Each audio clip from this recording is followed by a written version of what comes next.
ఈ రాత్రి ఈ కృతజ్ఞత ప్రార్థన కోడికకి చేరి వచ్చినటువంటి మీ అందరికి వందనాలు, స్తోత్రాలు చెల్లిస్తూ ఉన్నాం.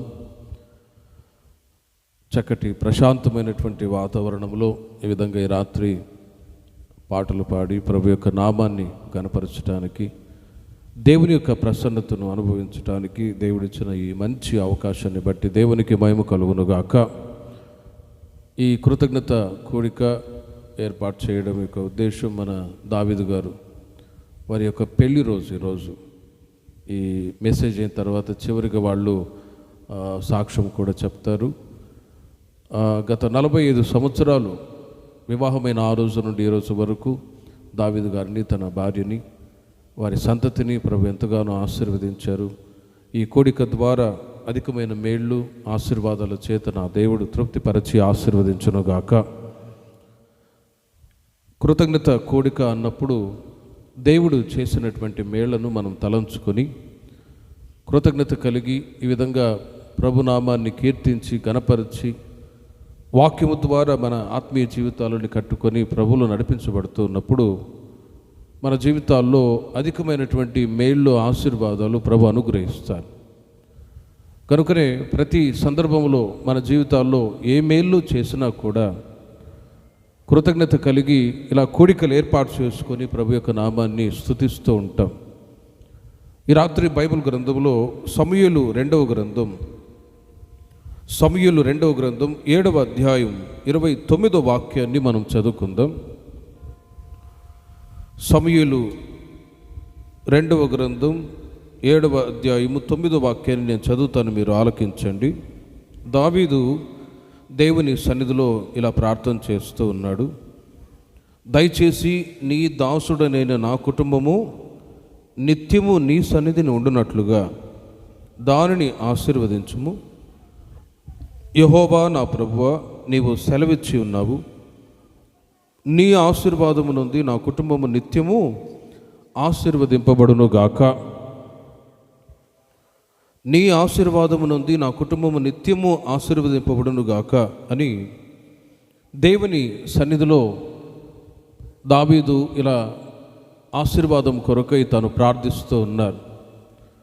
ఈ రాత్రి దేవుని యొక్క ఆశీర్వాదాన్ని దేవుని ప్రజలైన మీరు కూడా పొంది ఉన్నారు. ఆశీర్వాదానికి వారసులు అవటానికి మీరు పిలువబడి ఉన్నారు అని పేతురు తన పత్రికలో రాస్తూ ఉన్నారు. ఈ లోకంలో చాలామంది దేవుని యొక్క ఆశీర్వాదాలు పొందాలి అని ప్రయాసపడుతూ ఉన్నారు, కానీ ఆ ఆశీర్వాదాలు పొందలేని స్థితిలో ఇంకా దుఃఖములోనే మిగిలిపోయిన వాళ్ళు కూడా ఉన్నారు. దేవుడు ఆకాశము నుండి వర్షాన్ని కురిపించినప్పుడు అది చెడ్డవారి మీదనూ మంచివారి మీదనూ కురిపింపబడుతుంది కదా అని లేఖనాలు కూడా రాయబడ్డాయి. కానీ ఆ ఆశీర్వాదాలు పొందటానికి అర్హులు ఎవరు అని ఆలోచించినట్లయితే వాక్యం చెప్తుంది, నీతిమంతుల తల మీదకి ఆశీర్వాదాలు వస్తాయి అని. భౌతికంగా ఆకాశము నుండి వర్షం అందరి మీద కురిపింపబడుతుందేమో, కానీ ఆశీర్వాదాలు అనేవి దేవుని చేత పిలువబడి ఏర్పాటు చేయబడి దేవుని యొక్క అడుగుజాడలో నడిపించబడ్డ వాళ్ళు మాత్రమే ఆశీర్వాదానికి అర్హులుగా మార్చబడుతూ ఉంటారు. కాబట్టి ఈ రాత్రి ఈ ప్రార్థన కోడికకు చేరి వచ్చిన మిమ్మల్ని, మీ కుటుంబాలని దేవుడు ఎంతగానో ఆశీర్వదించారు. ఈ కోడిక ద్వారా దేవుడు ఇంకనూ ఆశీర్వదించుదురుగాక. కీర్తనాకారుడైన దావీదు రాజుగా ఉన్న ఆయన దేవుని యొక్క ఆశీర్వాదాలు పొందటానికి దేవుని యొక్క సన్నిధికి వచ్చి ప్రార్థిస్తూ ఉన్నాడు. నీ ఆశీర్వాదం పొంది నా కుటుంబం నిత్యము ఆశీర్వదింపబడునుగాక అని దేవుని యొక్క దీవెనలు పొందటానికి ప్రార్థిస్తూ ఉన్నాడు.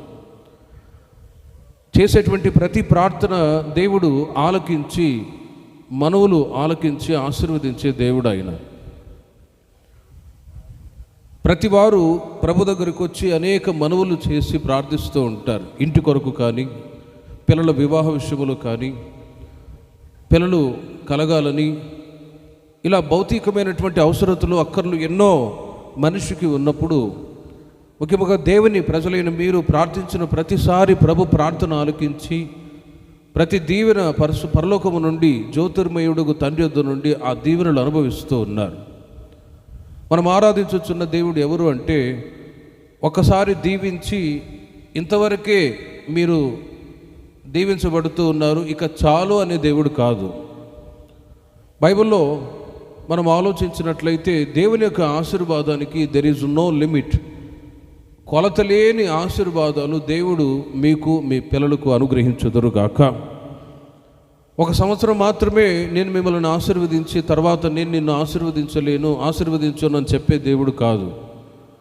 ఒక 5 సంవత్సరాలు 10 సంవత్సరాలే మిమ్మల్ని ఆశీర్వదిస్తాను, తర్వాత నేను మిమ్మల్ని ఆశీర్వదించను అని చెప్పే దేవుడు కాదు. ఒకసారి యేసుక్రీస్తుని మీరు సొంత రక్షకునిగా అంగీకరించి ముసడ బాప్తిసం తీసుకొని దేవుని మందిరానికి మీరు వచ్చి ఆధ్యాత్మిక జీవితంలో ఎంత అభివృద్ధి చెందుతూ ఉంటారో అంతగా దేవుని యొక్క ఆశీర్వాదాలు కూడా పెరుగుతూ ఉంటాయి. దేవుని యొక్క ఆశీర్వాదాలు కూడా అభివృద్ధి చెందుతూ ఉంటాయి. కనుకనే దేవుని ప్రజలైన మీకు సంఘ సహవాసము, సేవకుల సహవాసము, ప్రార్థన, ఇలా ఎప్పుడు ప్రార్థన ఏర్పాటు చేసినా కూడా ఈ విధంగా కూడుకొని ప్రభునామాన్ని స్మరిస్తూ దేవునితో ఉంటున్నటువంటి అన్యోన్య సహవాసాన్ని బట్టి ప్రతి ఈవులు మీరు అడిగిన వెంటనే నా దేవుడు మీకు అనుగ్రహించుదురుగాక. దేవుని యొక్క ఆశీర్వాదాలకి కొలత అనేది ఏమాత్రం ఉండదండి. ఇంతవరకే నేను ఆశీర్వదిస్తాను అనే దేవుడు కాదు, కొలత అనేది ఏమాత్రం లేదు. మరి దేవుని యొక్క దీవెనలు పొందటానికి దేవుని ప్రజలైన వాళ్ళు కొలతలేని ఆశీర్వాదాలు పొందటానికి ఏ విధంగా నడిపించబడాలి అనే విషయాలు కూడా బైబిల్లో చాలా చక్కగా వ్రాయబడ్డాయి. ఈ రాత్రి కొన్ని విషయాలు మీకు తెలియచేస్తాను. దేవుని యొక్క ఆశీర్వాదాలు పొంది మీరు మీ కుటుంబము నిత్యము దేవుని చేత ఆశీర్వదించబడుదురుగాక. దేవుని యొక్క ఆశీర్వాదాలకి కొలత అనేది ఏమాత్రం లేదు. మరి దేవుని యొక్క ఆశీర్వాదాలు ఎలా మనం జీవిస్తే, ఎలా మనం ప్రభు ఎదుట నడుచుకుంటే ఆ ఆశీర్వాదాలు మన జీవితాల్లో అభివృద్ధి దేవుడు చేస్తాడు అనే సంగతులు లేఖనాల వెలుగులో మీకు కొన్ని విషయాలు మీకు తెలియచేస్తాను. రాజుల రెండవ గ్రంథం 2వ అధ్యాయము, రాజుల 2వ గ్రంథం 2వ అధ్యాయములో మీరు గమనించినట్లయితే అక్కడ కొన్ని విషయాలు మీకు తెలియచేస్తాను. ఏలియా, ఎలీషా అనేటువంటి ఇద్దరు గురు శిష్యుడు ఉన్నాడు. ఒకసారి ఏలియా అనే ప్రవక్త గొప్ప పరిచర్య చేశాడు, గొప్ప సేవ చేశాడు. ఆయనని అగ్నిరథాలు వచ్చి ఏలియాని దేవుడు తీసుకొని వెళ్ళిపోబోతూ ఉన్నాడు. ఆ సమయం ఆసీనమైనప్పుడు తన శిష్యుడైనటువంటి ఎలీషాతో ఏలియా చెప్తూ ఉన్నాడు, ఇదిగో నా జీవము తోడు, యెహోవా నేడు నన్ను గిల్గాలుకు వెళ్ళమని చెప్తూ ఉన్నాడు, నేను వెళ్తూ ఉన్నాను అన్నాడండి. అలాంటి సమయంలో ఈ ఎలీషా తనతో ఉన్నటువంటి శిష్యుడు, అయ్యా నేను కూడా నీతో కూడా వస్తాను అని అన్నాడు. నువ్వెందుకులే, ఆగిపో, నేనే వెళ్తాను, దేవుడు నన్ను మాత్రమే చెప్పాడు అని అంటే ఎలీషా ఒప్పుకోలేదు. అయ్యా నీ శిష్యుని కదా, నేను కూడా నీతో వస్తాను అని అంటే ఏలియా తనతో పాటు గిల్గాలు అనే ప్రాంతానికి తీసుకుని వెళ్ళాడు. అక్కడ కొద్ది రోజులు ఉండగా దేవుడు మరలా ఏలియాతో చెప్తూ ఉన్నాడు, ఇదిగో నీవు బేతేలు అనే ప్రాంతానికి వెళ్ళు అని అన్నాడండి. ఆ సమయంలో కూడా తనతో ఉన్న ఎలీషాతో ఆయన చెప్తూ ఉన్నాడు, దేవుడు నన్ను బేతేలుకు వెళ్ళమని చెప్తూ ఉన్నాడు, నేను వెళ్తాను అని అంటే ఈ ఎలీషా, శిష్యుడుగా ఉన్న ఎలీషా ఒప్పుకోవట్లేదు. అయ్యా నేను నీతో కూడా వస్తాను అన్నాడండి. దేవుడు నన్ను మాత్రమే చెప్పాడు, మరి నువ్వెందుకు వస్తావు అంటే లేదు లేదు నీతో పాటు నేను కూడా వస్తాను అన్నాడు. సరే అని ఇద్దరు గిల్గాలుకు వెళ్ళారు. గిల్గాలు నుండి బేతేలుకు వచ్చారు. బేతేలు నుండి మరలా బేతేల్లో ఉండగా దేవుడు ఏలియాకు ప్రత్యక్షమై చెప్తూ ఉన్నాడు, ఇదిగో దేవుడు నన్ను ఎరికోకు పొమ్మని చెప్తూ ఉన్నాడు. అక్కడికి వెళ్తాను అంటే మరలా ఇదే మాటలు, నేను కూడా నీతో వస్తాను అన్నప్పుడు ఎరికోకు వెళ్ళాను. సరే ఎరికోలో ఉండగా మరలా దేవుడు నన్ను యోర్దానును దాటమంటూ ఉన్నాడు అనగా, ప్రేమిని వర్లరా, ఈ ఏలియా చెప్పే ప్రతి మాటను బట్టి నేను నీతో కూడా వస్తాను, నేను నీతో కూడా వస్తాను, నేను నీతో కూడా వస్తాను అని పట్టుబట్టి మాట్లాడుతూ ఉన్నాడే తప్ప వదిలిపెట్టడానికి ఇష్టపడట్లేదండి. యోర్దాను ప్రాంతానికి వచ్చాను. ఆ సమయంలో ఇక అగ్ని రథాలు వచ్చి ఏలియాని ఆకాశానికి, ఆకాశ మండలానికి తీసుకొని వెళ్ళి ఆ సమయం ఆసీనమైంది. ఆ సమయంలో ఏలియా ఎలీషాను చూచి తన శిష్యునితో ఒక మాట చెప్తూ ఉన్నాడు, ఒక మాట అడుగుతూ ఉన్నాడు. 9వ వాక్యములో మీరు గమనించండి. వారు దాటిపోయిన తర్వాత ఏలియా ఎలీషాను చూచి, నేను నీ యొద్ద నుండి తీయబడక మునుపు నీ కొరకు నేనేమి చేయకూడదును అని అడగగా, ఎలీషా, నీకు కలిగిన ఆత్మలో 2 పాళ్ళు నా మీదకి వచ్చినట్లు దయచేయము అని అడిగాడండి. దేవునికి మహిమ కలుగును గాక. నీకు కలిగిన ఆత్మలో 2 పాళ్ళు నాకు దయచేయము.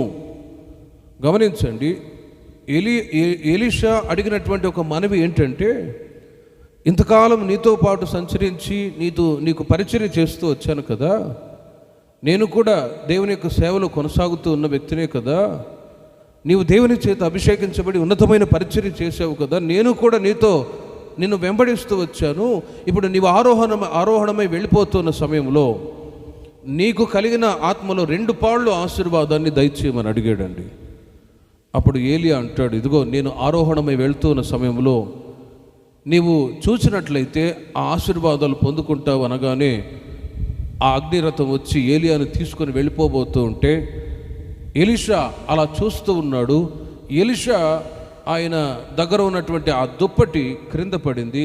ఆ దుప్పటి తీసుకొని యోర్దాను నదిని కొట్టగా అది 2 పాయలుగా మారి అద్దరికి వెళ్ళి, ఏలియా చేసినటువంటి పరిచర్య కంటే ఎలీషా ఉన్నతమైనటువంటి పరిచర్య చేసి ఆశీర్వదించబడ్డాడు. దేవునికి మహిమ కలుగునుగాక. ప్రేమిన వర్లరు, ఒక్కసారి ఆలోచించండి. నీకు కలిగిన ఆత్మలో నాకు 2 పాళ్ళు దయచేయము అన్నాడు. యేసుక్రీస్తు వారు కూడా ఈ లోకంలో ఉన్నప్పుడు శిష్యులతో ఒక మాట అన్నారు, ఇదిగో నా యందు విశ్వాసం ఉంచువాడు నాకంటే గొప్ప కార్యాలు చేస్తాడు అని. కనుకనే యేసుక్రీస్తు వారు ఈ లోకంలో 33.5 సంవత్సర కాలం జీవించి మానవాళి కొరకై ప్రాణత్యాగం చేసి పునరుత్థానుడి వెళ్ళిపోయిన తర్వాత యేసుక్రీస్తు యొక్క శిష్యులు వలలు తీసుకుని వెళ్ళి చేపలు పట్టడానికి వెళ్తే దేవుడు వారిని దర్శించి వారితో మాట్లాడి, ఇదిగో మీరెందుకు వెనకబడిపోయారు, నన్ను మీరు వెంబడించిన వాళ్ళు కదా, ఇప్పుడు నన్ను త్రోసివేసి మీరు వెనకబడడం ఎందుకు అని చెప్పి దేవుడు వారితో మాట్లాడినప్పుడు శిష్యులు ధైర్యంగా మరలా ప్రభు యొక్క పరిచర్య చేయటానికి వాళ్ళు ఇష్టపడి అపోస్తలులు వాళ్ళు గొప్ప సేవ చేసి అనేక ప్రాంతాల్లో దేవుని యొక్క సువార్తను వాళ్ళు ప్రకటించి దేవుని యొక్క నామాన్ని ఘనపరచారు. ఆ సమయంలో యేసుక్రీస్తు వారు చేసినటువంటి అద్భుతమైన మహత్కార్యాల కంటే ఇంకా శిష్యులు గొప్ప కార్యాలు చేస్తూ వచ్చారు. ప్రేమిన వర్లారా, ఈ రాత్రి దేవుని యొక్క వాక్యాన్ని వింటున్నటువంటి మీరు క్రీస్తుని మనం వెంబడిస్తూ ఉన్నాం. గతంలో సాతాన్ని, లోకాన్ని, పాపాన్ని వెంబడించేవాళ్ళం.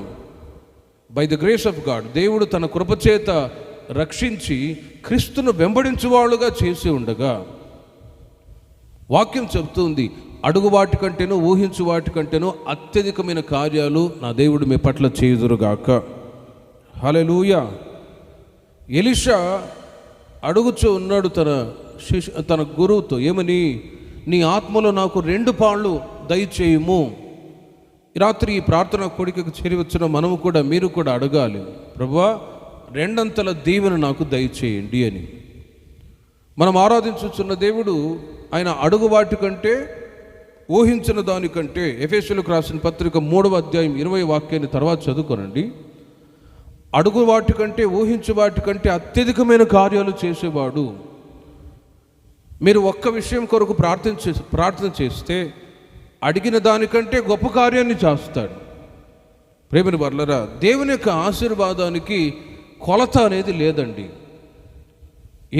ఎలీషా అడిగినట్లుగా 2 పాళ్ళ దీవెన దయచేయండి ప్రభువా అని మీరు అడిగారు అనుకోండి, మీరు ఏ విషయంలో అయితే ప్రార్థన చేస్తారో మీరు అడిగిన దానికంటే, ఈ ప్రార్థన కోడిక ద్వారా మీతో చెప్తూ ఉన్నాను, మీరు విశ్వసించిన విశ్వాస పరిమాణాన్ని బట్టి అడిగిన దానికంటే అత్యధికమైన కార్యాలు నా దేవుడు మీ పట్ల, మీ పిల్లల పట్ల దేవుడు చేయుదురుగాక. అయితే విశ్వాసంతో ప్రభు దగ్గర అడగాలి. తోమాతో యేసుక్రీస్తు వారు చెప్తూ ఉన్నారు, తోమా నీవు చూచి నమ్మేవు, చూడక నమ్మిన వాళ్ళు ధన్యులు అని. ఈరోజున యేసుక్రీస్తు ఉన్నాడు, ఆయన మాట్లాడేవాడు, పలికేవాడు, చూచేవాడు అని విశ్వసించి మనం ప్రభుని ఆరాధించుచూ ఉన్నాం. విశ్వసించు ప్రతి ఒక్కరికి ఆయన దీవెనలు అనుగ్రహిస్తారు. విశ్వాసం ఉంచు ప్రతి ఒక్కరికి ఆయన మంచి ఈవులను అనుగ్రహించేవాడు. కాబట్టి ప్రియమైన వారలారా, దేవుడు అనుగ్రహించే ఆశీర్వాదాల్లో మొట్టమొదటి దీవెన ఏంటంటే 2 దీవెన మీరు పొందుదురుగాక. ప్రభు దగ్గరకు వచ్చి అడగాలి. క్రీస్తును వెంబడించే వాళ్ళకు మాత్రమే ఆ దీవెనలు కలుగుతాయి, అందరికీ కలగవు. దీవెనలు పొందాలి, ఆశీర్వదించబడాలి అని ఒక దొంగ ఏం చేశాడట, రాత్రి దొంగతనానికి వెళ్తున్నాను, దేవా ఏ ఒక్కరు నన్ను పట్టుకోకుండా సేఫ్టీగా వెళ్ళి సేఫ్గా మరలా రావాలి, నన్ను కాపాడండి అని వెళ్ళాడట దొంగోడు. అలా ఆ దొంగ ప్రార్థన చేసుకుని వెళ్తే ప్రార్థన వింటాడు దేవుడు? వినడు. ఎందుకంటే వాడు చేసేది దొంగతనం. దొంగ యొక్క ప్రార్థన దేవుడు ఆలకించాడు. కానీ ఆ దొంగతనాన్ని, పాపాన్ని, చెడుతనాన్ని విసర్జించి క్రీస్తును వెంబడిస్తే అట్టి వారికి 2 దీవెన దేవుడు అనుగ్రహించుదురుగాక. పాపాన్ని, చీకటిని, సమస్తాన్ని విడిచిపెట్టి క్రీస్తు కొరకు జీవించాలని ఒక ఆలోచనతో లోక సంబంధమైన ప్రతి కార్యంలో నుండి విడుదల పొంది క్రీస్తు యొక్క అడుగుజాడలోనికి రావాలి. యేసుక్రీస్తు ఈ లోకంలో ఉన్నప్పుడు ఆయన తెలియచేస్తూ ఉన్నారు, నేనే మార్గము, నేనే సత్యము, నేనే జీవమునై ఉన్నాను, నా ద్వారా తప్ప ఎవడు పరలోక రాజ్యములో ప్రవేశించలేరు. క్రీస్తుని వెంబడించడం ద్వారా ఇహమందు దేవుడు ఆశీర్వదిస్తాడు. క్రీస్తుని వెంబడించడం ద్వారా కలిగే శ్రేష్టమైన ఆశీర్వాదం ఏంటంటే పరలోక పట్టణానికి దేవుడు తన ప్రజల్ని చేర్చబోతూ ఉన్నాడు. ఇహమందు క్రీస్తు యొక్క అడుగుజాడల్లో నడిపించబడ్డప్పుడు భూ సంబంధమైన ఆశీర్వాదాలు అనుగ్రహిస్తారు. 2వది, భక్తిని, నీతిని కాపాడుకుంటూ ప్రభు యొక్క అడుగుజాడల్లో కనుమూసేంత వరకు, ప్రభు రాకడ వరకు ఆయన అడుగుజాడల్లో స్థిరంగా నిలిచిన వాళ్ళు పరలోక పట్టణాన్ని ఆశీర్వాదంగా, స్వాస్థ్యంగా పొందుదురుగాక. యేసుక్రీస్తు ఈ లోకంలో ఏదో కులాన్ని, మతాన్ని స్థాపించడానికి రాలేదండి.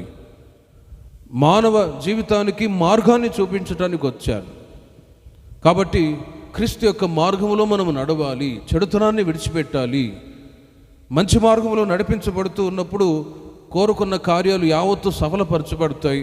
ఒక రోజున కనుమూసిన మరుక్షణం పరలోక పట్టణానికి కూడా చేర్చబడతారు. అట్టి 2 దీవెనలు, 2 పాళ్ళ ఆశీర్వాదాలు ఇక్కడ చేరి వచ్చిన ప్రతి ఒక్కరికి నా దేవుడు అనుగ్రహించుదురుగాక. 2 పాళ్ళ ఆశీర్వాదాలతోనే దేవుడు తృప్తిపరచడు. ఒక్కసారి యేసుక్రీస్తుని మీరు సొంత రక్షకునిగా అంగీకరించి ముంచడ బాప్తిసం తీసుకొని దేవుని యొక్క మందిరానికి వస్తూ ఆత్మీయతలు ఎదిగే కొలది 2 పాళ్ళ దీవెనలు పొందిన మీరు నెక్స్ట్ 5 ఆశీర్వాదాల చేత దేవుడు మిమ్మల్ని ఆశీర్వదించుదురుగాక. ఆదికాండం 43వ అధ్యాయం, ఆదికాండం 43వ అధ్యాయము 34వ వాక్యాన్ని మీరు చూడండి. అక్కడ యోసేపు యొక్క సహోదరులు కనాను దేశంలో ఉన్నారు. ఐగుప్తు దేశంలో యోసేపు అధికారిగా ఉన్నాడు. ఐగుప్తు దేశంలో అధికారిగా ఉన్న యోసేపు దగ్గరికి కనాను దేశంలో కరువు వచ్చింది. ధాన్యము కొరకు యోసేపు యొక్క అన్నలందరూ కూడా గుమికూడి వాళ్ళు గుంపుగా వచ్చి యోసేపు ఎదుట వాళ్ళు సాగిలపడి నమస్కారం చేసి, అయ్యా మా ప్రాంతంలో కరువు వచ్చింది, మరి ఆ కరువు నుండి తప్పింపబడి నిమిత్తమై మీరు మాకు ధాన్యాన్ని దయచేయండి అని చెప్పి యోసేపు ఎదుట సాగిలపడుతూ ఉన్నారండి. అయితే యోసేపు వాళ్ళను చూసి బాధపడ్డాడు. చాలా సంవత్సరాల తర్వాత నా సహోదరులు వీళ్ళని చూస్తూ ఉన్నానే, వీళ్ళే కదా నాకు కీడు చేసిన వాళ్ళు, వీళ్ళే కదా నన్ను చంపటానికి లోయలో పడవేసిన వాళ్ళు, వీళ్ళే కదా నన్ను ఇష్మాయిలులకి 20 వెండి నాణేలకు అమ్మివేసిన వాళ్ళు, వీళ్ళే కదా కీడు చేసింది అని యోసేపు చాలా సంవత్సరాల తర్వాత వాళ్ళ అన్నలను చూసి మిమ్మల్ని చెరసాల్లో వేస్తాను, చంపేస్తాను అని ఏమాత్రం మాట్లాడలేదండి. వారిని చూసి ప్రక్కకు వెళ్ళి ఏడ్చి బాధపడుతూ ఉన్నాడు. కీడు చేసిన వారికి ప్రతి కీడు చేయాలనే ఆలోచన యోసేపుకు లేదు. వాళ్ళని చూసి ఏడ్చి ప్రక్కకు వెళ్ళి ప్రలాపించి బాధపడుతూ, వీళ్ళే కదా నన్ను బాధ పెట్టింది అని ప్రతి కీడు చేయాలని, ప్రతి దూషణ చేయాలని ఆలోచించకుండా వాళ్ళ దగ్గరికి వచ్చి ధాన్యాన్ని అడుగుతూ ఉంటే అక్కడ వ్రాయబడ్డ మాటలు మీరు చూడండి. తన సహోదరులందరికీ కూడా ఒక్కొక్క వంతులు ఎత్తి పంపించే సమయంలో అందరికీ ఒక్కొక్క వంతులు ఎత్తి పంపిస్తూ ఉన్నాడు. కానీ బెన్యామీను వంతు వచ్చేసరికి 34 వాక్యాన్ని చూడండి. మరియు అతడు తన ఎదుట నుండి వారికి వంతులెత్తి పంపెను. బెన్యామీను వంతు వారందరి వంతు కంటే 5 గొప్పది. హల్లెలూయా చెప్పండి. హల్లెలూయా. 5 గొప్పది. ఎందుకంటే ఈ బెన్యామీను అంటే తన తమ్ముడు, ఇతని మీద చాలా ప్రేమ యోసేపుకి. అతడంటే చాలా ప్రేమ. మిగతా అన్నలు కూడా ఉన్నారు, వాళ్ళు ఈ యోసేపుకు విరోధంగా కీడు చేసే ఆలోచన కలిగిన వాళ్ళు.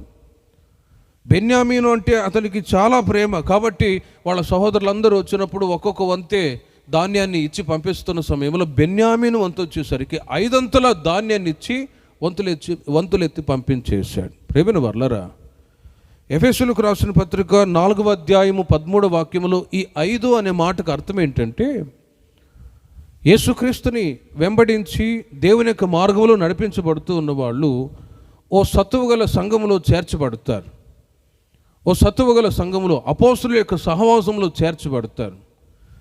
ఈ అపోస్తుల యొక్క సహవాసంలో ఎవరు చేర్చబడతారో ఆ 5 ఆశీర్వాదాలు వారికి దేవుడు సొంతం చేస్తూ ఉన్నాడు. దేవునికి మహిమ కలుగునుగాక.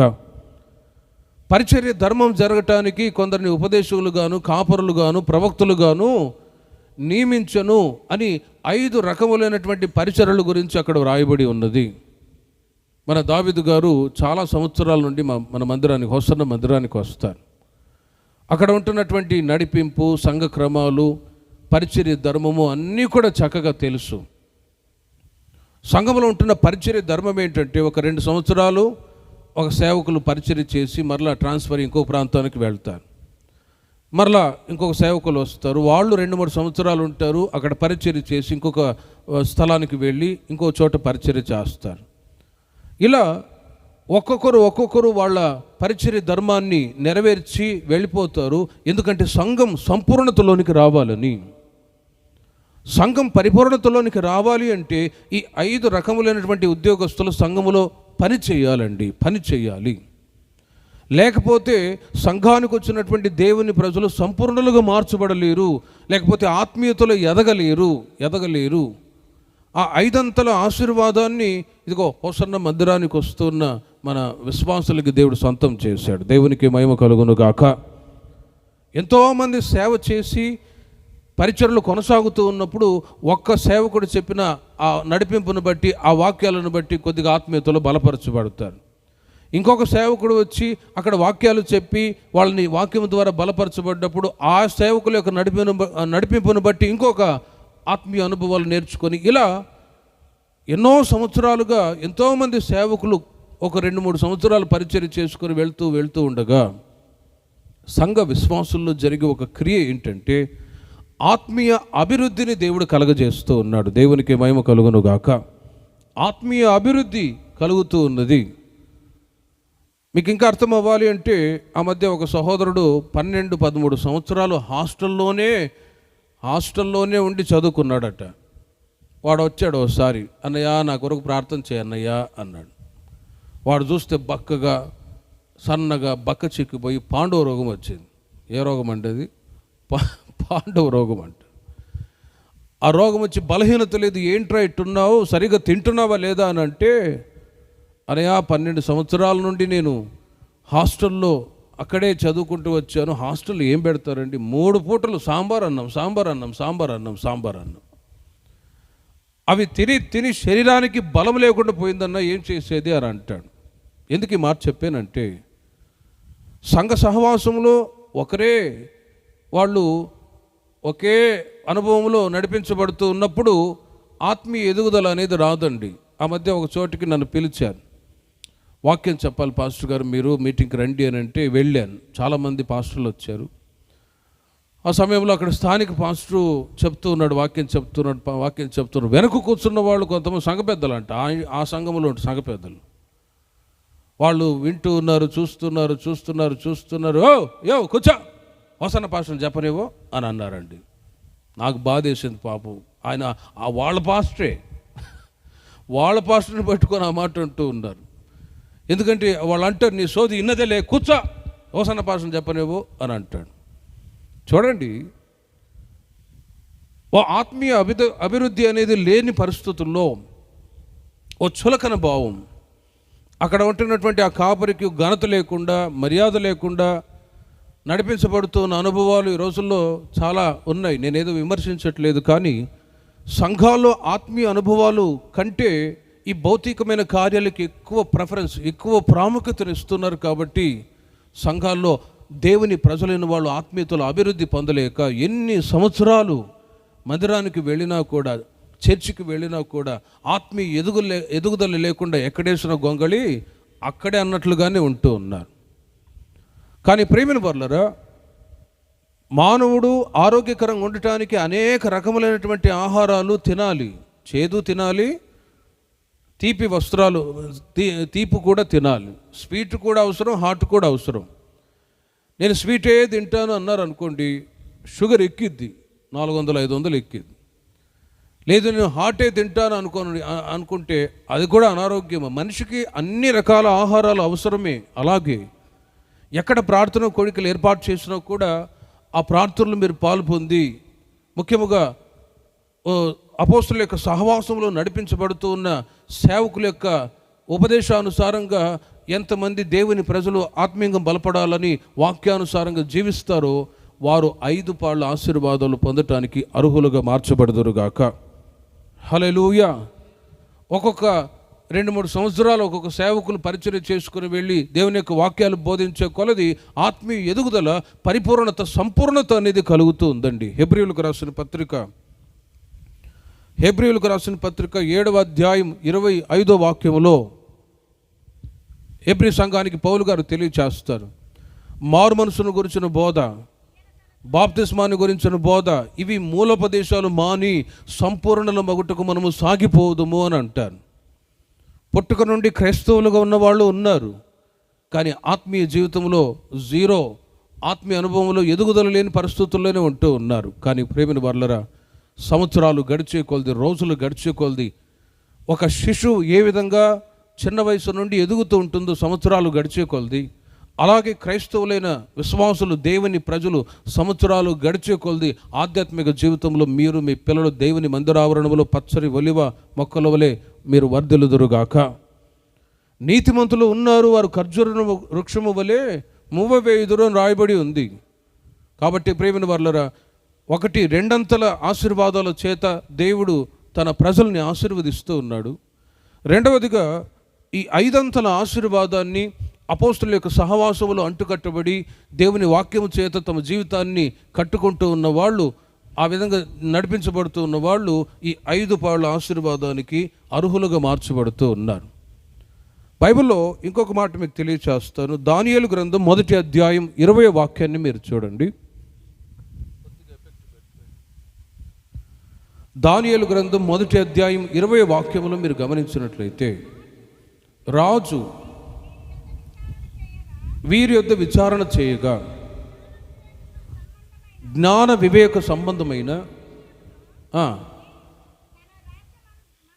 తన రాజ్యమందంతటను శకునగాండ్ర కంటెను, గారడి విద్య గల వారి కంటెను 10 శ్రేష్ఠులని పిలువబడెను. ప్రేమిన వర్లరా, నీ ఆశీర్వాదము పొంది నా కుటుంబము నిత్యము ఆశీర్వదింపబడును గాక అని దావీదు దేవుని సన్నిధికి వచ్చి ప్రార్థించినట్లు మీ కుటుంబాలని, మీ పిల్లల్ని నా దేవుడు ఆశీర్వదించుదురుగాక.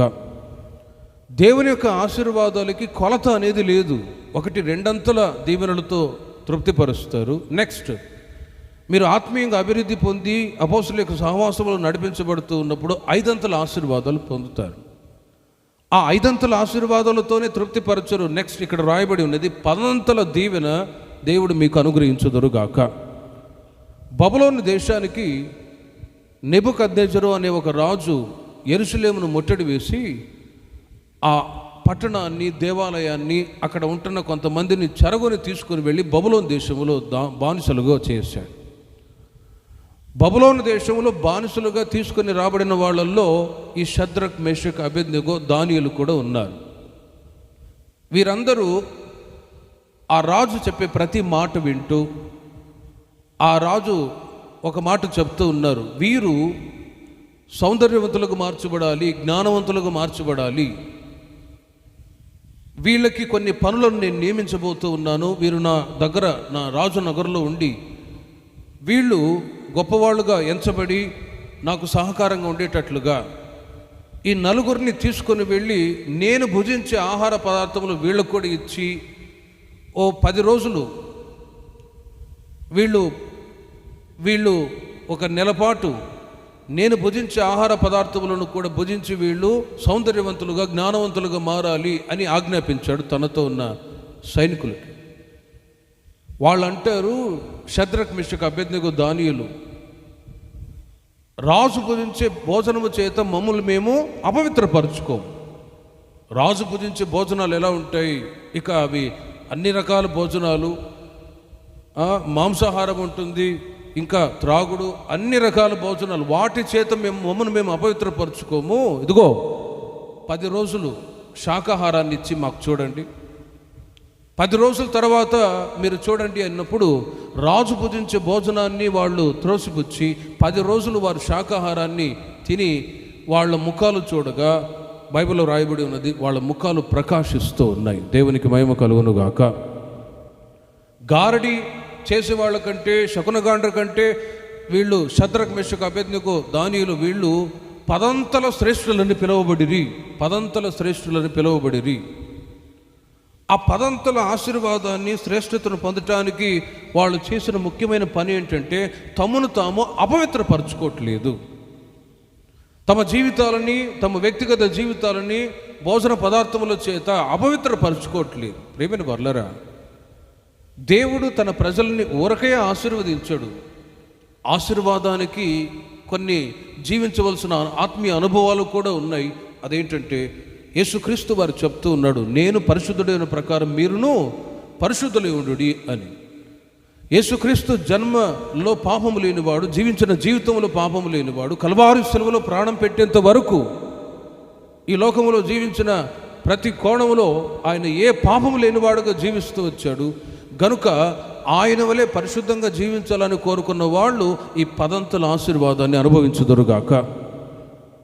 ప్రేమైన వర్లరా, చేస్తున్నటువంటి పనులలో, ఉద్యోగాల్లో మీరు గమనిస్తూ ఉంటారు, అవినీతి, లంచగొండితనం, అపవిత్రత ఎక్కడైతే ఎవరి జీవితాల్లో అయితే ఉంటుందో వాళ్ళు అభివృద్ధి పొందలేకపోతూ ఉంటారు.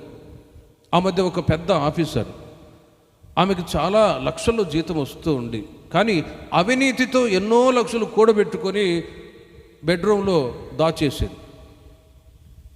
అధికారులు వచ్చి ఆమెను పట్టుకున్నప్పుడు, డబ్బును కూడా సీజ్ చేసినప్పుడు ఆమె ముఖాన్ని చాట్ చేసుకుంటూ ఉంది. అనేకులు అనుకున్నారు, ఈమెకు ఈ కర్మ ఎందుకు పట్టింది, అనవసరంగా ఇప్పుడు పరువు కూడా పోయింది, తర్వాత ఉద్యోగం కూడా పోయింది అని తిట్టారు. ఎప్పుడైతే ఆమె తనకున్న దాంట్లోనే సంతృప్తి చెందకుండా లంచాలు తీసుకొని డబ్బును కూడగట్టుకొని బ్రతకాలని ఆశపడిందో ఉద్యోగము పోయింది, ఆ తర్వాత ఆమె పరువు కూడా పోయింది. ఎందుకు మాటలు చెప్తున్నానంటే, మానవుడు బ్రతకటానికి సకల ఆశీర్వాదాలు అనుగ్రహించి ఉండగా అధికమైన వాటి యందు, గొప్ప వాటి యందు అపవిత్రమైన కార్యాలకి చోటిచ్చినప్పుడు ఉన్న ఆశీర్వాదాలు కూడా పోగొట్టుకొని షేమ్ లేకపోతే పరువు పోగొట్టుకునే పరిస్థితుల్లో ఈ రోజున మానవుడు కొనసాగుతూ ఉన్నాడు. కానీ పరిశుద్ధంగా జీవించాలని ఎవరు ఇష్టపడతారో, అపవిత్రత అంటకుండా షద్రక్ మెషక్ అబేద్నెగో వాళ్ళు తమ జీవితాన్ని పవిత్రంగా కాచుకునటం ద్వారా అక్కడున్న వారందరికంటే పదంతల శ్రేష్ఠులని పిలువబడ్డారు. దానియేలు గ్రంథంలో అక్కడక్కడ వ్రాయబడిన మాట ఏంటంటే, నెబుకద్నెజరు యొక్క ఏలుబడి కాలంలో దానియేలుని దేవుడు హెచ్చించెను. బెల్షస్సరు యొక్క రాజు యొక్క ఏలుబడి కాలంలో దానియేలు హెచ్చింపబడిను, ఘనత పొందెను అని రాయబడి ఉంది. 3-4 సార్లు తరచుగా గ్రంథంలో దానియేలుని దేవుడు హెచ్చించెను, ఘనపరచెను, ఆశీర్వదించెను, గొప్ప చేయబడిను అనే మాటలు వ్రాయబడతాయి. ఎందుకంటే దానియేలు ఒకసారి రాజుతో అంటాడు, సింహాల గుహలో నుండి, రాజా, నేను నీ దృష్టికి, దేవుని దృష్టికి నిర్దోషిగా నడుచుకున్నాను కాబట్టి ఈ సింహాలు నాకు ఏ హాని చేయకుండా కాపాడి ఉన్నాడు దేవుడు. చప్పట్లు కొట్టండి గట్టిగా. నేను నీ దృష్టికి, దేవుని దృష్టికి నిర్దోషిగా ఉన్నాను కాబట్టి సింహాలు కూడా నాకు ఏ హాని చేయలేదు అని రాజుతో చెప్పినప్పుడు రాజు ఆశ్చర్యపోయాడు. ఒక ప్రకటన చేశాడు. ఈ విధముగా రక్షించడానికి సమర్థుడైన దేవుడు వేరే దేవుడు ఎవరు లేరు అని తాను విశ్వసించాడు.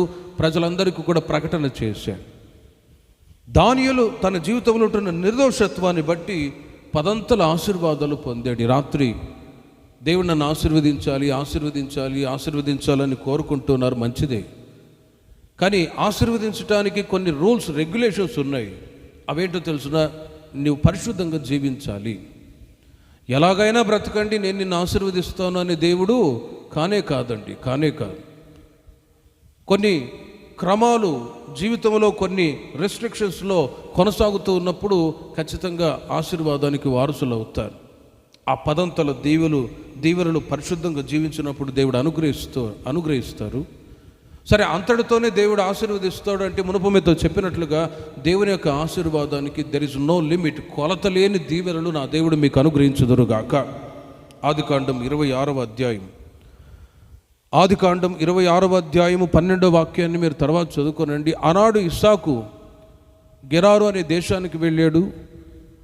అక్కడ తన ఎదుట ఉన్నటువంటి పొలాన్ని దున్ని విత్తనం వేస్తే 100 ఇస్సాకుని దేవుడు ఆశీర్వదించినట్లుగా బైబిల్లో రాయబడి ఉంది. 100 దేవుడు ఇస్సాకును ఆశీర్వదించాడు.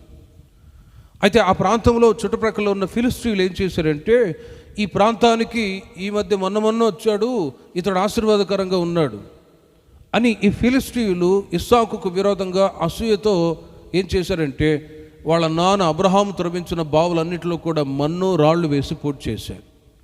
ఇప్పుడు చూద్దాం పొలంలో ఎలా నీళ్లు పెట్టుకుంటాడో, ఎలా ఆశీర్వాదకరంగా ఉంటాడో అని ఫిలిష్తీయులు ఇస్సాకుకు విరోధంగా అసూయతో క్రియ చేశారండి.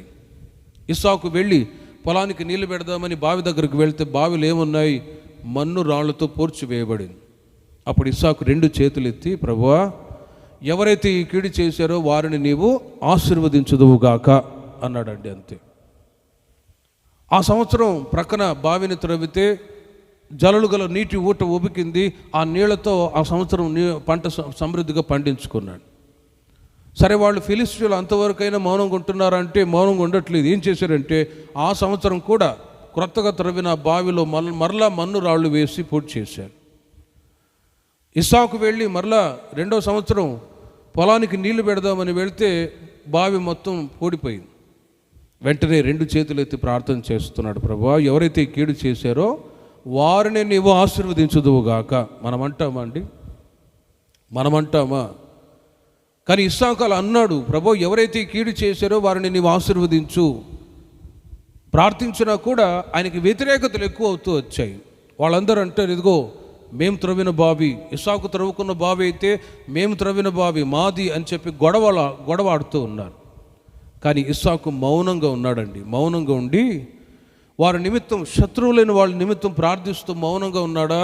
3వ సంవత్సరానికి ఏం జరిగిందంటే వాళ్ళలో దడబుట్టిపోయింది. గత 2 సంవత్సరాలుగా ఇస్సాకుకు విరోధంగా కీడు చేసినా కూడా అతడు అంచెలంచెలుగా ఆశీర్వాదకరంగా ఉన్నాడు కదా అని ఏదో ఒక రోజున వచ్చి మమ్మల్ని ఏమైనా చేస్తాడేమని భయం కలిగి, దేవుని యొక్క భయం వాళ్ళలో వచ్చి ఏం చేశారంటే, ఇస్సాకు దగ్గరకు వచ్చి వాళ్ళు అంటారు, ఇదిగో ఇస్సాకు, గత 2 సంవత్సరాల నుండి నీకు కీడు చేసినా కూడా నీకు ఆ కీడు తగలట్లేదే. ఇందు మూలముగా మాకు అర్థమైంది ఏంటంటే, నిజముగా నీవు దేవుని చేత ఆశీర్వదించబడిన వ్యక్తివి. చప్పట్లు కొట్టండి గట్టిగా. వాళ్లకు దడబుట్టిపోయింది. కీడు చేసినా కూడా మరలా ఆశీర్వదించబడుతున్నాడే. నిజంగా ఒక్కసారి ప్రభు చేత మీరు ఆశీర్వదించబడ్డారనుకోండి, ఎవరు శాపాలు పెట్టినా ఆ శాపాలు మీకు, మీ పిల్లలకు తగలకుండా ఉండునుగాక. ఓసారి బిలాం అనే ప్రవక్తకి బారాక్ అనే ఒక రాజు డబ్బులు ఇచ్చాడు. ఇదిగో కొండ క్రింద ఇశ్రాయేలు ప్రజలు నివాసం చేస్తూ ఉన్నారు, నీవు ఏ మాట అయితే పలుకుతావో ఆ మాట అలాగే జరుగుతుంది.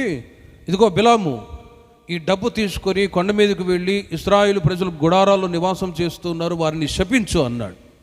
సరే అని డబ్బు తీసుకున్నాడు. కొండ మీదకి వెళ్ళి గుడారాలు వేసుకొని వాళ్ళు సుఖశాంతితో బ్రతుకుతున్న వాళ్ళ వైపు చేతులు చాపి, ఇశ్రాయేలు ప్రజలు శపింపబడుదురుగాక అనే మాట పలకకుండా ఏమన్నాడు తెలుసిన, ఇశ్రాయేలు ప్రజలు ఆశీర్వదించబడుదురుగాక అన్నాడు.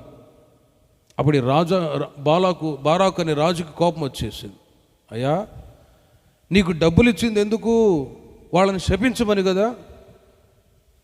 నువ్వెందుకు ఆశీర్వదించావు అని అంటే బిలాము ప్రవక్త అంటాడు, సాక్షాత్తు దేవుడే వారిని ఆశీర్వదించినప్పుడు శపించటానికి హోయమాయ్ నేను ఎవరు? హల్లెలూయా, నేను ఎవరు? ఒక్కసారి ప్రభు చేత ఆశీర్వదించబడిన ప్రజలు మరలా ఎవరు శాపాలు పెట్టినా కూడా ఆ శాపాలు మీ మీదకి రావండి. అప్పుడప్పుడు కొందరు నా దగ్గరకు వస్తారు, అన్నయ్య ఎవరో చేతబడులు చేసినట్టు అనిపిస్తుంది అని అంటారు, ఎవరో మాకు విరోధంగా ఏమో చేయించినట్టు అనిపిస్తుంది అని అంటారు. నేను అన్నా, నువ్వు బాప్తిసం తీసుకున్నావా? తీసుకున్నాను. భక్తిగా జీవిస్తున్నావా? జీవిస్తున్నాను. అలాంటప్పుడు ఎవరైనా ఏదైనా చేశారా అని నువ్వు డౌట్ అవసరమే లేదు. ఎవరైనా ఒకవేళ కీడు చేయాలనుకుంటున్నారా, ఆ కీడు వాళ్ళకే తగులును గాక. వాక్యం చెప్తుంది, నీకు విరోధముగా రూపింపబడుచున్న ఏ ఆయుధము వర్ధిల్లదు. కాబట్టి ప్రియమైన వారలారా, ఈ రాత్రి ఇస్సాకు రిబ్కాని దేవుడు 100% ఆశీర్వాదాల చేత తృప్తిపరచినట్లు మీరు చేయుచున్న చేతి పనులు, ఉద్యోగాలు, వ్యాపారాల్లో 100 ఆశీర్వాదాన్ని దేవుడు సమృద్ధిగా దయచేయుదురుగాక. ఈ 100 ఆశీర్వాదాన్ని పొందటానికి ఇస్సాకు చేసిన ఒక ముఖ్యమైన పని ఏంటంటే, ఆదికాండం 24వ అధ్యాయము 63వ వాక్యాన్ని మీరు గమనించి తర్వాత చదువుకోనండి. ఇస్సాకు విత్తనం వేసిన తర్వాత మౌనంగా ఉండలేదు, పొలంలో వెళ్ళి ధ్యానిస్తూ ఉన్నాడు. ఏం ధ్యానిస్తూ ఉన్నాడు? పొలంలో కూర్చొని పలికిమాలిన మాటలు మాట్లాడతారు, పొలంలో కూర్చొని పేకాట ఆడేవాళ్ళు ఉంటారు. కానీ పొలంలో కూర్చొని ఇస్సాకు దేవుడు చేసే కార్యాలను తలంచుకొని, దేవుడు చేసే మేళ్లను బట్టి దేవునికి కృతజ్ఞతాస్తుతులు చెల్లిస్తూ ఉండగా ఇస్సాకు 100 ఆశీర్వాదాన్ని పొందాడు. కీర్తనలు 1వ అధ్యాయము 1-2 వాక్యాల్లో మీరు నోట్ చేసుకుని తర్వాత చదువుకోనండి. దుష్టులు, పాపులు, అపహాసకులు 3 రకములైన గుంపు ప్రజలు లోకంలో ఉన్నారు. వాక్యం చెప్తుంది, ఇట్టివారికి మీరు వేరై యెహోవా ధర్మశాస్త్రాన్ని ధ్యానించుచు దివారాత్రములు మీరు ధ్యానిస్తూ ఆ విధంగా మీరు నడిపించబడుతూ ఉన్నట్లయితే వాక్యం చెప్తుంది, అతడు నీటి కాలువల ఎరున నాటబడిన చెట్టు వలె ఉంటాడు. మీరు చేయునదంతయు కూడా నా దేవుడు సఫలము చేయునుగాక. ఊరకయే దేవుడు తన ప్రజల కార్యాలను సఫలం చేయడు, తగిన కొన్ని కార్యాలు మనం చేయగలగాలి. ఇస్సాకు పొలంలో కూర్చొని దేవుని యొక్క వాక్యాన్ని ధ్యానిస్తూ ఉన్నాడు. ప్రియమైన వారలారా, ద్వితీయోపదేశకాండం 1వ అధ్యాయము 10వ వాక్యాన్ని కూడా మీరు చూడండి, నోట్ చేసుకున్న తర్వాత మీరు చదువుకోనండి. దేవుని యొక్క ఆశీర్వాదానికి కొలత అనేది ఏమాత్రము లేదు. 2 దీవెన దయచేస్తారు, నెక్స్ట్ 5 దీవెన దయచేస్తారు, ఆ తర్వాత 100 దీవెన దయచేస్తూ ఉన్నారు. 100 దీవెన తర్వాత ద్వితీయోపదేశకాండం 1వ అధ్యాయము 11వ వాక్యాన్ని మీరు చూడండి. ఆనాడు ఇశ్రాయేలుల సంతతిని నీ పితరుల దేవుడైన యెహోవా మీ జనసంఖ్యను 1000 రెట్లు ఎక్కువ చేసి, చూడండి 1000 దీవెన ఆనాడు యాకోబు కుటుంబానికి, వారి సంతతికి దేవుడు అనుగ్రహించాడు. ఓ రాత్రి యాకోబు ప్రార్థన చేస్తూ ఉన్నాడు, ప్రభా నీవు నన్ను ఆశీర్వదించితే తప్ప నేను నిన్ను విడవను, నీవు నన్ను ఆశీర్వదించితే తప్ప నేను నిన్ను విడవను అని ఆ రాత్రంతా దేవునితో పెనుగులాడి ప్రార్థించాడు. ఉదయానికే ఇదిగో నీ పేరు ఇక మీదట యాకోబు కాదు ఇశ్రాయేలు అని చెప్పి 1000 రెట్లు యాకోబు యొక్క సంతతిని దేవుడు ఆశీర్వదించాడు. చప్పట్లు కొట్టండి గట్టిగా. 1000 రెట్లు దీవెనలు పొందటానికి దేవుని ప్రజలైన మనం చేయవలసిన ఒక పని ఏంటంటే ప్రార్థనే చేయాలి. ఆదికాండం 24వ అధ్యాయము 60వ వాక్యాన్ని కూడా మీరు నోట్ చేసుకున్న తర్వాత చదువుకోరండి. ఇస్సాకు రిబ్కా గురించి రాయబడిన మాట ఆదికాండం 24వ అధ్యాయం 60వ వాక్యములో, ఓసారి ఇస్సాకుకి పెళ్లి చేయాలి. వాళ్ళ నాన్న అబ్రహాం గారు తన ఇంటి పెద్దదాసుని పిలిచి, ఇదిగో కనాను స్త్రీలలో ఒకరిని చూసి మనం పెళ్లి చేద్దాం, నీవు వెతుక్కొని రాపో అన్నాడు. ఎలియాజరు వెళ్ళి ఆ ఊరి వెలుపల ఆ ఊరిలో ప్రవేశించుగానే కొంతమంది కన్యకలందరూ కూడా అక్కడ బావిలో నీళ్లు చేర్చడానికి వచ్చారు. ఈ ఎలియాజరు వంటలతో పాటు వెళ్ళాడు. చాలామంది కన్యకలు వచ్చారు. వాళ్ళలో ఈ రిబ్కా ఈ ఎలియాజరుకు నీళ్లు దాహాన్ని త్రాగటానికి ఇచ్చింది, వంటలకు కూడా దాహాన్ని తాగటానికి ఇచ్చింది. ఆ సమయంలో ఎలియాజరు గ్రహించాడు, ఈమెయే నా యజమానుని కుమారుడైన ఇస్సాకుకు తగిన భార్యగా ఉండబోతూ ఉన్నది. హల్లెలూయా. వెంటనే కన్ఫర్మేషన్, రిబ్కా ఇస్సాకుకు తగిన భార్య ఈమె అని దేవుని ద్వారా, ప్రార్థన ద్వారా గ్రహించుకొని వాళ్ళ తండ్రితో వెళ్ళి మాట్లాడుతూ ఉన్నారు. ఇది యెహోవా వలన కలిగిన కార్యము, మనుషులు అవునని కానీ కాదని కానీ చెప్పజాలరు. సరే, ఇస్సాకు రిబ్కాకి పెళ్ళైపోయింది. రిబ్కాని అత్తగారింటికి పంపించే సమయంలో ఏం జరిగిందో తెలుసునా? వాళ్ళందరూ ఒక చోట కూడుకొని వాళ్ళు ఆమెను ఆశీర్వదిస్తూ ఉన్నారు. ఏమనో తెలుసునా? వారు రిబ్కాతో, మా సహోదరి, నీవు వేలకు తల్లివగుదువుగాక. చప్పట్లు కొట్టండి గట్టిగా. నీవు వేలకు తల్లివగుదువుగాక. దేవుని యొక్క ఆశీర్వాదానికి దెర్ ఇస్ నో లిమిట్, కొలత అనేది లేదండి. చివరిగా ఈ రాత్రి దేవుడు మిమ్మల్ని ఏ విధంగా ఆశీర్వదించబోతున్నాడంటే వేల ఆశీర్వాదాలు. ఎందుకు ఈ మాట చెప్తున్నానంటే, ఈ రోజున దావీదు గారి యొక్క పెళ్లి రోజు ఎన్ని సంవత్సరాలు అయిందంటే అయ్యగారు అంటే 45 నుండి 46 కొడుకులు, మనవరాళ్ళు పెళ్లి చేశారు అనుకుంటా. మనవరాళ్ళు చూడండి, 45 సంవత్సరాల వివాహ జీవితాన్ని లాక్కుంటూ వచ్చారంటే చాలా గొప్ప కార్యమే. వివాహం చేసేటప్పుడు ప్రమాణాలు చేసి పూలదండలు వేస్తాం. మా పెద్ద పాస్టర్ గారు చెప్పేవాళ్ళు, ఆ పెళ్లి కొడుకు నవ్వుతూ ఉంటాడు, పూలదండ వేసింది అమ్మాయి.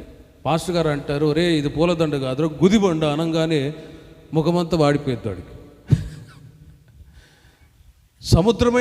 సముద్రం అన్నా ఈదొచ్చు కానీ సంసారం ఈదలేమో అని అంటారు, కానీ అది రాంగ్ అండి. కానీ ప్రభువులో ఉండి ప్రభు మార్గంలో నడిపించబడుతూ ఉన్నప్పుడు కుటుంబ జీవితాన్ని సులభంగా ముందుకు లాక్కొని వెళ్ళగలరు. దేవునికి మహిమ కలుగును గాక.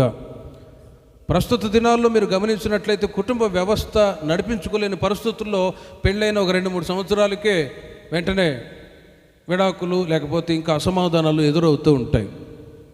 కానీ ఇక్కడ కొంతమంది వృద్ధులు ఉన్నారు, వాళ్ళని చూసినప్పుడు కష్టం వచ్చినా ఇబ్బంది కలిగినా చూడండి, అన్నీ ఒక 3-4 పిల్లలు ఉండాలి అని చెప్పి సంతానాన్ని పొందుకొని వాళ్ళని కష్టంతోనే పెంచి క్షేమంగా తీసుకొని వచ్చేవాళ్ళు ఉన్నారు. ఇప్పట్లో అయితే ఒకళ్ళు ఉంటే చాలని మానేస్తున్నారు, పిల్లలు వద్దంటారు.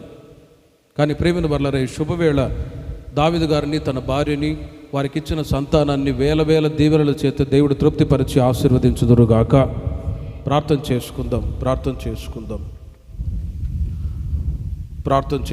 విన్న వాక్యాన్ని బట్టి చిన్న ప్రార్థన చేసుకుందాం. ఎవరైనా సేవకులు ఉంటే ముందుకు వచ్చి ప్రార్థన చేయవచ్చు. సేవకులు ఎవరైనా ఉంటే, రత్నరాజు గారు మీరే రండి. ఈ శుభవేళ దావీదు గారి కొరకై, వారి సతీమణి గారి కొరకై, వారికి ఇచ్చిన సంతానము కొరకై మనమందరము కలిసి ప్రార్థన చేద్దాం. విన్న వాక్యాన్ని బట్టి వేల ఆశీర్వాదాలు దేవుడు కుటుంబానికి అనుగ్రహించును గాక.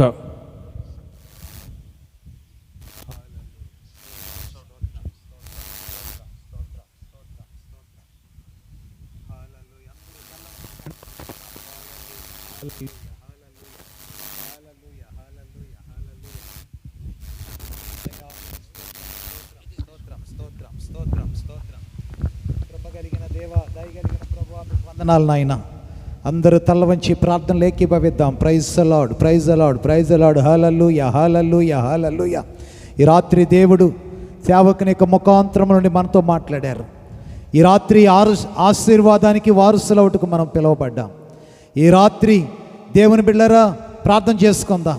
ఈ రాత్రి 2 అంతల ఆశీర్వాదాన్ని దేవుడు మనకిచ్చే దేవుడు, 5 అంతల ఆశీర్వాదాన్ని ఇచ్చే దేవుడు, 10 అంతలుగా ఆశీర్వదించే దేవుడు, 100 అంతలుగా ఆశీర్వదించే దేవుడు, 1000 అంతలుగా నీ జనసంఖ్యను దేవుడు ఆశీర్వదించే దేవుడు. ఈ రాత్రి తల వంచిన నీవు పరమందు దేవునికి ప్రార్థన చేస్తూ ఉండగా పరలోకపు దీవెనలు ఈ రాత్రి నీ కుటుంబంలో కుమ్మరించబడినట్లుగా, దేవునికి ఆశీర్వాదము చేత ఈ రాత్రి కుటుంబము దీవించబడినట్లుగా, వివాహమైనటువంటి వారికి దాంపత్య జీవితంలో ప్రభు ఇచ్చిన వారి సంతతి పచ్చిక వలె విస్తరించినట్లుగా ప్రార్థన చేద్దాం. Praise the Lord. Hallelujah, hallelujah, hallelujah. పరిశుద్ధుడైన తండ్రి, ప్రేమ కలిగిన ప్రభువా, మీ పరిశుద్ధ నామమునకు వందనాలు, స్తుతులు, స్తోత్రాలు నాయన. దావీదు గారు ఇచ్చిన సాక్ష్యమును బట్టి నాయన, గత 45 సంవత్సరాలుగా వారి దాంపత్య జీవితంలో నాయన కుమారులను, కుమార్తెలను, అళ్ళను, కోడల మరువ మానవ సంతతిని మీరిచ్చి ప్రభువా, ఈ రాత్రి కృతజ్ఞత ప్రార్థనా కూటాన్ని ఏర్పాటు చేసి పాటల ద్వారాను, వాద్యముల ద్వారాను, స్తుతి ఆరాధన ద్వారాను, ఈ రాత్రి వాక్య పరిచర్య ద్వారా మీ దాసులను మీరు నిలవబెట్టి మాట్లాడిన ప్రతి మాట కొరకై మీకు స్తోత్రాలు చెల్లిస్తూ ఉన్నాము. అగ్ని వంటి మీ మాటలు నాయనా, ఈ రాత్రి నాయనా తేటగా సూటిగా మాతో మీరు మాట్లాడారు ప్రభువా.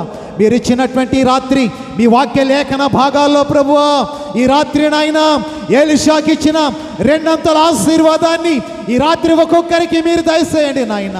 ఈ రాత్రి ప్రభువా, ఆ బెన్యామీనుకి ఇచ్చిన 500 ఆశీర్వాదాన్ని నీ బిడ్డలకు మీరు దయచేయమని మేము వేడుకుంటున్నాం ప్రభా. షడ్రకు, మేషకు, అబేద్నెగోలకు ఇచ్చినటువంటి 10 ఆశీర్వాదము నాయన అపవిత్రతలో కాక పవిత్రమైనటువంటి పరిశుద్ధ జీవితాన్ని కాపాడుకొని నాయన నీ పరిశుద్ధతలో నడిపించబడుతూ లోకమునకు వేరై, శాపమునకు వేరై, లోకములో ఉన్నటువంటి పాపమును, శాపమును, అపవిత్రమైన ఆహారమును జయించి పవిత్రమైనటువంటి నాయన మీ వాక్యమునకు నాయన హృదయంలో శోటించిన షడ్రకు, అబేద్నెగో, మేషకు వారు దానియేలు వలె మేము 500 ఆశీర్వాదాన్ని పొందుకోవటానికి మీరు కృప దయచేయండి ప్రభువా. ఈ రాత్రికాల సమయంలో అయ్యా ఇక నీకు 10 ఆశీర్వాదము చేత మీరు నింపండి నాయన తండ్రి. ఈ గొప్ప దీవెనలు కలుగు చేసే దేవుడు నాయన, నీ 10 దీవెనలు, ఆశీర్వాదాలు ఈ రాత్రి వాక్యమైన బిడ్డలకు మీరు దయచేయండి.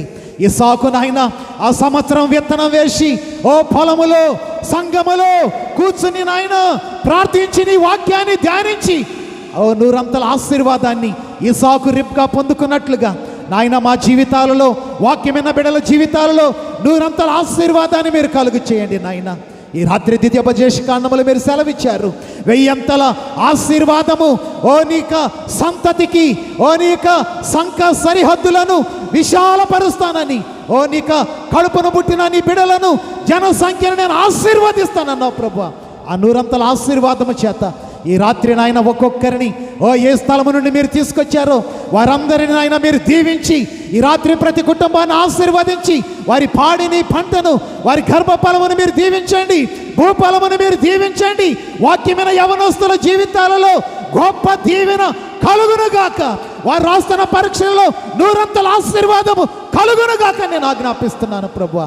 ఈ రాత్రి మా మధ్యకు మీరు తీసుకొచ్చిన గనులైన, అభిషక్తులైన సేవకులనైనా అయ్యా, వారు పాదము పెట్టిన ఈ స్థలములో నాయన ఈ గ్రామాన్ని రక్షించి, ఈ గ్రామాన్ని మీరు కాపాడి, దైవజనులు ఎత్తబడిన ప్రతి మాట ద్వారా సేవకులను 700 ఆత్మచేత మీరు అభిషేకించి వెళుతున్న ప్రతి స్థలములో మీరు విజయోత్సవంతో మీరు వాడుకొనమని, అనేక మందికి సువాసన పరిమళ తైలముగా మీరు ఉంచమని నేను ఈ రాత్రి సేవకుల కొరకు ప్రార్థిస్తున్నాను.